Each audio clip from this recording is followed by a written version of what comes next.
अस्सलामु अलैकुम। खबर शामिल करते हैं कोटला अरब अली खां से थाना ककराली के मशहूर मुकदमा 131/2000 05/2001 ज़ेरे दफ़ा 109/302/324/148/149 के मुलज़म राजा डॉक्टर साजिद सरिया की दरख्वास्त ज़मानत खारिज कर दी गई।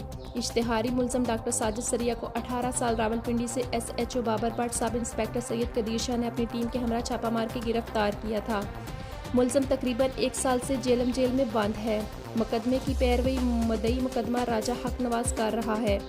सीनियर वकील औरंगजेब मिर्ल एडवोकेट सुप्रीम कोर्ट और राजा इम्तियाज़ अहमद एडवोकेट हाई कोर्ट ने अपनी ठोस दलाइल पेश किए, जिस पर मुख्तार अहमद गोंदल मॉडल कोर्ट ने मुलज़म की जानब से दायर दरख्वास्त ज़मानत मुस्तरद कर दी।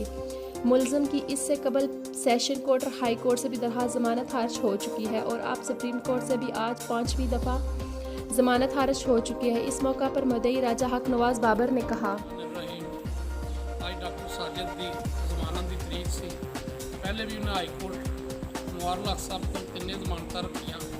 18/5/2019 में जस्टिस नवारुल हक साहब ने 3 जमानत खारिज कर दी। आज 13 महीनों बाद मॉडर्न कोर्ट मीर मुख्तार साहब की अदालत ने दोनों जमानत मट के सुनिया रखियाँ। अल्लाह के फजलो करम नाल उनकी दोनों जमानत साढ़े वकला जनाब औरंगजेब मरू साहब ते राजा इम्तियाज़ साहब ने अपने दलाइल दिते। अल्लाह के फजलो करम नाल ये दो जमानत खारिज हो गई। इंशाअल्लाह लाजमी ये जालम है जोड़ा इसकी सज़ा होगा और अपने अंजाम पहुँचेगा। इंशाअल्लाह इंसाफ होगा। इन्हें जुल्म किए है